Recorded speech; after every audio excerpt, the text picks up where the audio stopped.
విశాఖలో బుధవారం నిర్వహించిన జీఎస్టీ సంస్కరణలపై అవగాహన సదస్సులో మంత్రి సత్యకుమార్ పాల్గొన్నారు. మన దేశం త్వరలోనే 3వ అతిపెద్ద ఆర్థిక వ్యవస్థగా ఎదుగుతుందని ఆయన ఆశాభావం వ్యక్తం చేశారు. అడ్రస్ గా మార్చి ఇవాళ ప్రపంచవ్యాప్తంగా ఉంటున్న అనేక మంది ఐటీ ఉద్యోగస్తుల్ని తయారు చేసి ఆంధ్రప్రదేశ్కు ఒక ప్రత్యేకతను సాధించి ఇచ్చిన గౌరవ ముఖ్యమంత్రి చంద్రబాబు నాయుడు గారికి నేను ఈ స్వాస్థ నారీ సశక్త్ పరివార్ కార్యక్రమానికి హృదయపూర్వకంగా స్వాగతం పలుకుతున్నాను. 6.5 సంవత్సరాలుగా కేంద్ర ఆర్థిక శాఖ మంత్రిగా ఉంటూ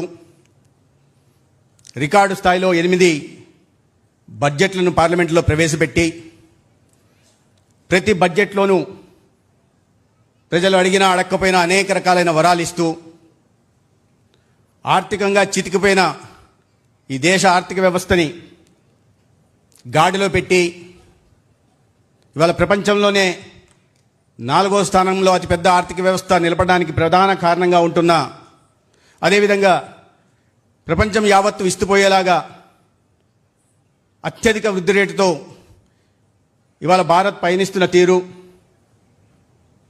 ఈ నెల 22వ తేదీ నుంచి జీఎస్టీని మరింత సరళీకృతం చేసి పేద, బడుగు, బలహీన, మధ్యతరగతి,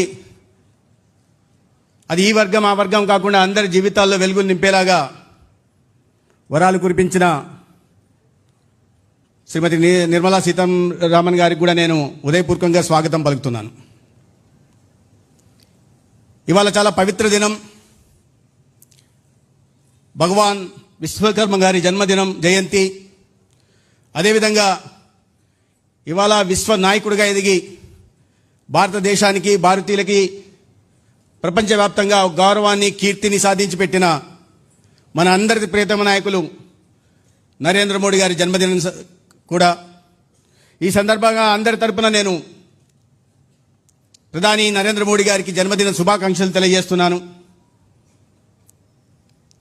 ఇవాళ ఒక మంచి కార్యక్రమానికి శ్రీకారం చుట్టి స్వాస్థ నారీ సశక్త్ పరివార్, ఆరోగ్యవంతమైన మహిళ, శక్తివంతమైన కుటుంబం. ఒక మహిళ ఆరోగ్యవంతంగా ఉంటే ఆ కుటుంబం బాధ్యతలను పూర్తిగా తీసుకోగలదు, ఆ కుటుంబాన్ని సంరక్షించగలదు, పిల్లలకు ఉజ్వల భవిష్యత్తునివ్వగలదు. కాబట్టి మహిళని ఆరోగ్యవంతంగా ఉంచాలనే ఒక సదుద్దేశంతో ఈ కార్యక్రమానికి వాళ్ళ దేశవ్యాప్తంగా ప్రారంభించి కొన్ని లక్షల ఆరోగ్య కేంద్రాల్లో, హెల్త్ ఫెసిలిటీస్లో ఇవాళ ఉచితంగా హెల్త్ క్యాంపులు నిర్వహించడం జరుగుతుంది. 8 విభాగాల్లో ఆరోగ్య పరీక్షలు నిర్వహిస్తూ, అది నాన్ కమ్యూనికబుల్ డిసీజ్ కావచ్చు, క్యాన్సర్ పరీక్షలు కావచ్చు, లేదా చిన్నపిల్లలకు టీకాలు ఇవ్వడం కావచ్చు, లేదా నూనె, చక్కెర, ఉప్పు వినియోగం తగ్గించడం విషయంలో కావచ్చు, ఈ రకంగా అనేక రకాల విభాగాల్లో ఇవాళ పరీక్షలు, అవగాహన కల్పిస్తూ మన రాష్ట్రంలో కూడా ఇప్పటికే 15,600 ప్రధానమంత్రి గారు కాసేపు ముందే ప్రారంభించారు. 15,672 వివిధ ఆరోగ్య కేంద్రాల్లో ఇవాళ ఉచితంగా పరీక్షలు నిర్వహించబడుతున్నాయి. దాంట్లో gynaecology, ophthalmology, ENT, dermatology, dentist, ఇతరత్ర స్పెషలిస్టులు 8,200 మంది స్పెషలిస్టులు. అదేవిధంగా రాష్ట్ర వ్యాప్తంగా వేల సంఖ్యలో ఉన్న ఆశాలు, ఏఎన్ఎంలు, సిహెచ్ఓలు, అంగన్వాడీలు, అదేవిధంగా స్వయం సహాయక బృందాలకు సంబంధించిన వారిని కూడా ఈ కార్యక్రమంలో భాగస్వాములు చేస్తూ అవగాహన, ఉచితంగా పరీక్షలు కూడా నిర్వహించే ప్రయత్నం చేస్తున్నాం. ఇవాళ ఇప్పుడు ప్రధానమంత్రి గారు ప్రారంభించిన తర్వాత ఈ 17,672 ఆరోగ్య కేంద్రాల్లో ఇప్పటికే 80,000 మందికి పైగా ఉచితంగా పరీక్షలు నిర్వహించడం జరిగింది. ప్రధానంగా ఈ non communicable hyper tension, diabetes బారిన పడకుండా కాపాడుకోవడం, ప్రతి అక్క చెల్లిని కాపాడుకోవడం, మరీ ప్రధానంగా నోరు, రొమ్ము, గర్భాశయ ముఖద్వారం, ఓరల్, బ్రెస్ట్, సర్వైకల్ క్యాన్సర్ బారిన పడకుండా కాపాడడం కోసం అవగాహన కార్యక్రమాలు చేపట్టడం, అదేవిధంగా ఉచితంగా ప్రతి గ్రామాల్లో కూడా విలేజ్ హెల్త్ క్లినిక్లలో ఉచిత పరీక్షలు నిర్వహించే విధంగా కూడా గతంలో గౌరవ ముఖ్యమంత్రి గారు ఇవాళ దేశవ్యాప్తంగా ప్రారంభిస్తున్నారు. కానీ దార్శనిక నాయకుడైన మన గౌరవ ముఖ్యమంత్రి గారు మన కూటమి ప్రభుత్వం ఏర్పాటైన మొదట్లోనే ఉచితంగా ఈ రాష్ట్రంలో ప్రతి అక్క చెల్లెలకి 18 సంవత్సరాలు దాటిన ప్రతి యువతకి ఉచితంగా రొమ్ము పరీక్షలు నిర్వహించాలని, అదేవిధంగా 30 సంవత్సరాలు దాటిన ప్రతి మహిళకు కూడా ఉచితంగా సర్వైకల్ క్యాన్సర్ పరీక్షలు నిర్వహించాలని, అదేవిధంగా 18 సంవత్సరాలు దాటిన ప్రతి యువకుడికి కూడా ఉచితంగా నోటి క్యాన్సర్ పరీక్షలు నిర్వహించాలని ఆదేశించడం జరిగింది. దానికి అనుగుణంగా కూడా పరీక్షలు నిర్వహించాం. 4,10,00,000 మంది టార్గెట్ గా పెట్టుకుంటే 2,92,00,000 మందికి ఇప్పటికే పరీక్షలు నిర్వహించడం జరిగింది.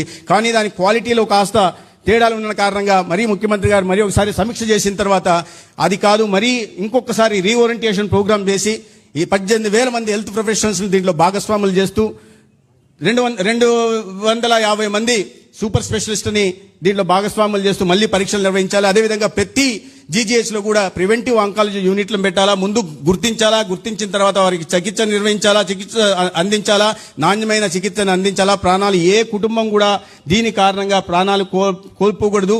ఏ కుటుంబం కూడా ఆర్థికంగా క్యాన్సర్ కారణంగా చితికిపోకూడదు, ఆర్థికంగా చితికిపోవద్దనే ఉద్దేశంతో వారు ఇవాళ మరి ఒకసారి ఈ 4,10,00,000 మందికి ఇవాళ ఉచితంగా క్యాన్సర్ పరీక్షలు నిర్వహించడానికి కూడా ముఖ్యమంత్రి గారు ఇప్పుడే ప్రారంభం చేశారు. ఈ కార్యక్రమానికి ముందు ఈ లక్ష్యం ఒకటే, అందరి ఆరోగ్యం కాపాడడం, అందరికీ పోషకాహారం అందించడం, ఎవరు కూడా అనీమియా బారిన పడకుండా కాపాడుకోవడం, ఎంఎంఆర్ మెటర్నల్ మోర్టాలిటీ రేటును తగ్గించడం, ఇన్ఫాంట్ మోర్టాలిటీ రేటును తగ్గించడం, అదేవిధంగా సికిల్ సెల్ ప్రధానంగా మన రాష్ట్రంలో 19 లక్షల పాపులేషన్ ఉంటున్న ఈ గిరిజన ప్రాంతాల్లో వారి అందరికీ కూడా సికిల్ సెల్ పరీక్షలు నిర్వహించి ప్రధానమంత్రి గారు దాని గురించి ప్రత్యేకంగా ప్రస్తావించారు. సికిల్ సెల్ పరీక్షలు నిర్వహించాలా, ఆయన వారు చెప్పిన మాట మీకు అర్థమైందో లేదో, వారు అన్ని సికిల్ సెల్ పరీక్షలు నిర్వహిస్తుందని ఇప్పుడు భావి తరాలుగా ఉంటున్న మహిళల్ని వారి ఆరోగ్య సంరక్షించడమే కాదు, ఆ సికిల్ సెల్ పరీక్షలు నిర్వహించడం కారణంగా వారికి కావాల్సిన ప్రివెంటివ్ మెజర్స్ తీసుకొని వారి పిట్టబోయే బుడ్డను కూడా ఆరోగ్యవంతంగా పుట్టేలా చూడడం మా బాధ్యత అని వారు చెప్పడం జరిగింది. 19 లక్షల మందికి కానీ 14 లక్షల మందికి పైగా ఇప్పటికే సికిల్ సెల్ పరీక్షలు కూడా నిర్వహించడం జరిగింది. మిత్రులారా, మీ అందరికీ తెలుసు ఇవన్నీ ఎందుకు చేస్తున్నారు. ప్రధానమంత్రి గారు ప్రధానంగా చెప్పారు, అక్క చెల్లెల ఆరోగ్య సంరక్షణ మా ప్రభుత్వ బాధ్యత, కూటమి ప్రభుత్వం పైన రాష్ట్రంలో